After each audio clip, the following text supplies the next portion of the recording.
আন্তর্জাতিক অপরাধ ট্রাইব্যুনালের নবযুক্ত যে prosecutor Gazi M S Tamim, আপনাকে স্বাগত কালো কণ্ঠে। জি ধন্যবাদ এবং অভিনন্দন পাশাপাশি। ধন্যবাদ। আপনি গতকাল আন্তর্জাতিক অপরাধ ট্রাইব্যুনালের প্রসিকিউশন পেয়েছেন এবং আমরা আসলে শুনতে চাই যে কি ধরনের পদক্ষেপ নিতে চাচ্ছেন আপনারা, এই যে কি ধরনের উদ্যোগ নিতে চাচ্ছেন এই বিচারের কার্যক্রমে। জি ধন্যবাদ। প্রথমেই মহান রব্বুল আলমিনের প্রতি শুকরিয়া যে উনি আমাদেরকে দয়া করেছেন, একটা নতুন করে স্বাধীন রাষ্ট্র দিয়েছেন কিছু তাজা প্রাণের এবং রক্তের বিনিময়ে। এরপরে বর্তমান সরকারকে ধন্যবাদ জানাতেই হয়, তারা দায়িত্ব নেওয়ার ৩০ দিনের আগেই, ১ মাস পূর্তি হওয়ার আগেই এই আন্তর্জাতিক অপরাধ ট্রাইব্যুনালে নতুন একটি প্রসিকিউশন টিম দিয়েছেন এই জুলাই গণহত্যার বিচার কার্যক্রম সামনে চালিয়ে যাওয়ার জন্য।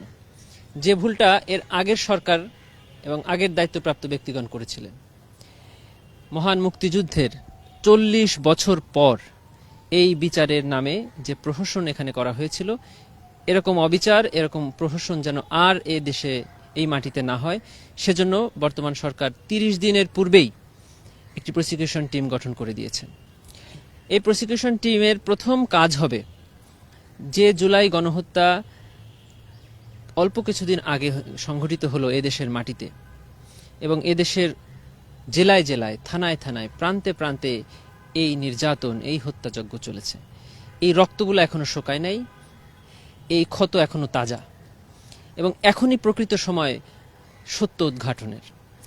এজন্য প্রসিকিউশনের টিম প্রথমেই এই এভিডেন্সগুলোকে সংরক্ষণ করার দায়িত্ব নেবে।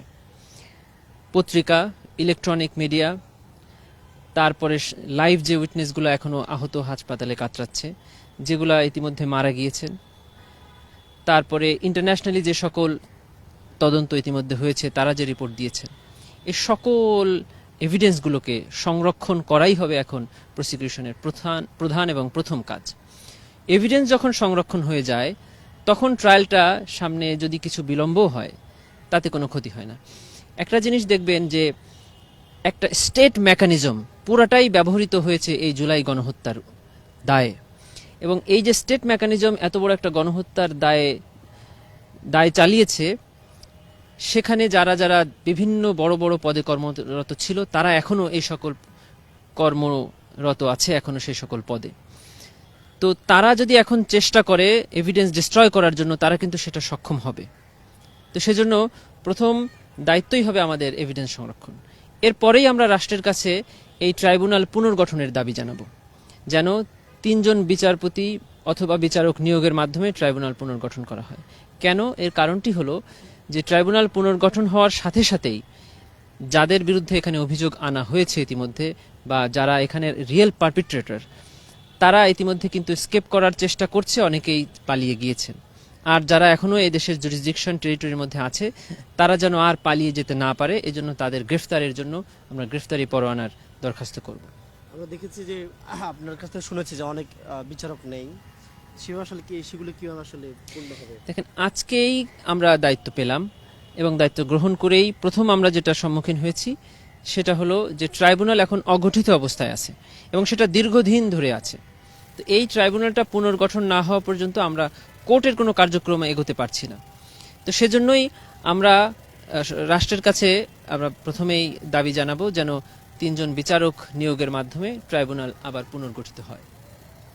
আর আমরা যদি আপনার যে মামলাগুলো করেছেন, সেগুলো আসলে এই মুহূর্তের অবস্থাটা বলি। আমরা প্রসিকিউশন হিসেবে দায়িত্ব নিয়ে প্রথম যে কাজটা করেছি, সেটা হলো ইনভেস্টিগেশন এজেন্সির সাথে আমরা একটি মিটিং করে ফেলেছি ইন দ্য মিন টাইম, এবং ইনভেস্টিগেশন এজেন্সির ফুল স্টাফ এসেছিলেন প্রসিকিউশন অফিসে।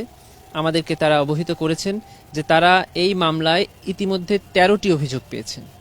১৩টি অভিযোগে যারা ভিকটিম তাদের প্রোফাইল রেডি করেছেন, যারা সাক্ষী তাদের প্রোফাইল রেডি করেছেন, যারা অভিযুক্ত আসামি তাদের প্রোফাইল রেডি করেছেন, এবং ১ আগস্ট থেকে ৫ আগস্ট পর্যন্ত সকল ইলেকট্রনিক এবং প্রিন্ট মিডিয়ার যে তথ্য, মানে পত্রিকাগুলোকে স্ক্যান করেছেন আর ভিডিওগুলোকে ডাউনলোড করে এটাকে জব্দ করেছেন। আর এর আগে ১৫ জুলাই থেকে ৩১ জুলাই পর্যন্ত কার্যক্রম তারা এখন পরিচালনা করে যাচ্ছেন। এবং আমরা আজকেই প্রসিকিউশন এই নতুন টিমের প্রথম কাজ হিসাবে আমরা ঢাকা মেডিকেলে যারা আহত হয়ে কাতরাচ্ছেন, যারা লাইভ উইটনেস এই ঘটনার, যারা মারা গেছেন তারা সবচেয়ে বেশি ভিকটিম, কিন্তু তারা তো এখন সাক্ষ্য দিতে পারছে না, কিন্তু যারা লাইভ উইটনেস এখনো আছেন, শরীরের ক্ষত নিয়ে, হাত পা নাই, চোখ নাই, শরীরের অনেক অঙ্গ প্রত্যঙ্গ নাই, আমরা তাদের সাথে দেখা করতে গিয়ে তাদের এভিডেন্স কালেক্টিং এর মাধ্যমে আমরা ফিল্ডের ওয়ার্ক আজকেই শুরু করব। আচ্ছা, আমি যদি বলি যে এই যে আন্দোলনে গিয়ে অনেক শিক্ষার্থী আহত হয়েছেন, বলেছেন যে কথাগুলো, তাদের অনেকে বলছেন চিকিৎসা হচ্ছে না ঠিকঠাক মতো, তাদের ট্রিটমেন্টের বিষয়ে কোনো পদক্ষেপ নেওয়া সম্ভব কিনা?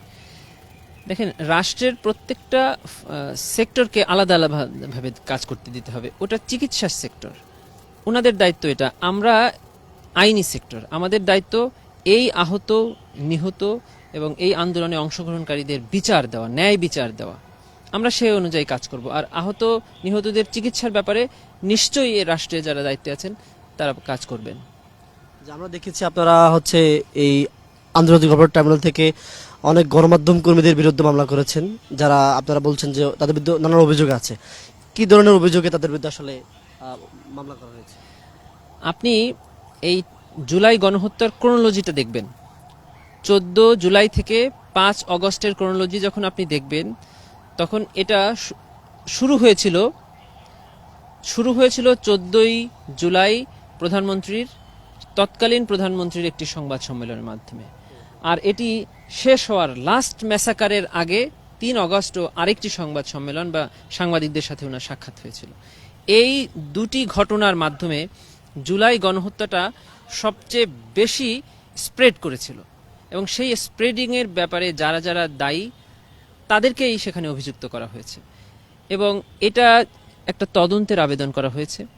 সেখানে তদন্ত চলছে। তদন্তে নির্ধারিত হবে যে আসলে এই জুলাই গণহত্যার ব্যাপারে তৎকালীন দায়িত্বশীলদেরকে কোন কোন সাংবাদিকরা উস্কানি দিয়েছিল, আদৌ দিয়েছিল কিনা, তখন সেটা বেরিয়ে আসবে। এটা শুধু যে সাংবাদিক বা গণমাধ্যম তা নয়, এখানে সাংস্কৃতিক একটি বড় জোট এখানে উস্কানি দিয়েছিল, এখানে ব্যবসায়ীদের একটা বড় জোট উস্কানি দিয়েছিল, এখানে চিকিৎসকদের একটা বড় জোট উস্কানি দিয়েছিল, এখানে দেশের বিভিন্ন, দেখেন 71-এও কিন্তু তৎকালীন পাকিস্তান সরকারকে লিখিতভাবে এক একটা সেক্টর তারা তাদের সহমত প্রকাশ করেছিল এবং তারাই পরবর্তীতে রাজাকার বা যুদ্ধ অপরাধী হিসাবে তাদের চিহ্নিত করা হয়েছে। এখানেও একদম সিমিলার ফ্যাক্ট হয়েছে যে যারা রাষ্ট্র ক্ষমতায় ছিল তাদেরকে বিভিন্ন অ্যাঙ্গেল থেকে তাদের সাপোর্ট করা হয়েছে। আমরা অনেক সাংবাদিক সংগঠন থেকে দেখেছি, তারা বলছেন যে অনেক নিরপরাধ সাংবাদিকদের প্রতি তারা অভিযোগ দায়ের করা হয়েছে, সে বিষয়ে কি বলবেন? এটা থানা বা আদালতের একটা ক্রিমিনাল মামলা নয় যে একজনের বিরুদ্ধে মামলা করা হলো, পুলিশ তাকে হয়রানি করবে, তারে অ্যারেস্ট করবে। এটি হলো একটি তদন্তের আবেদন। তদন্তের আবেদন মানে একটা সত্যতা যাচাই করার জন্য এটা খুঁজে দেখা। ইনভেস্টিগেশন এজেন্সি এবং আমাদের প্রসিকিউশন টিম এটাকে খুঁজে দেখবে যে যাদের বিরুদ্ধে অভিযোগ আনা হয়েছে তারা আসলেই জড়িত কি নয়। আপনি যেটা বলছেন সেটা যদি সত্য হয় তাহলে তারা এই অভিযোগ থেকে অব্যাহতি পাবে। এখন পর্যন্ত সাবেক প্রধানমন্ত্রীর বিরুদ্ধে এই অপরাধ ট্রাইব্যুনাল আসলে কতটি মামলা দায়ের হয়েছে? এখন পর্যন্ত মামলা হয়েছে 2টি, একটি শাপলা গণহত্যা আর একটি হলো জুলাই গণহত্যা। এই শাপলা চত্বর গণহত্যায় একটি অভিযোগ আর জুলাই গণহত্যায় এ পর্যন্ত 13টি অভিযোগ দায়ের হয়েছে। মানে আমরা যদি জুলাই গণহত্যার বেশি অভিযোগ, হ্যাঁ, কারণ এটাই রিসেন্ট এবং ওই জুলাই গণহত্যার সকল অভিযোগকে একসাথে করে এটা তদন্ত করা হবে। আপনাকে ধন্যবাদ কালের কণ্ঠ সঙ্গে দেওয়ার জন্য। জি, ধন্যবাদ আপনাকেও।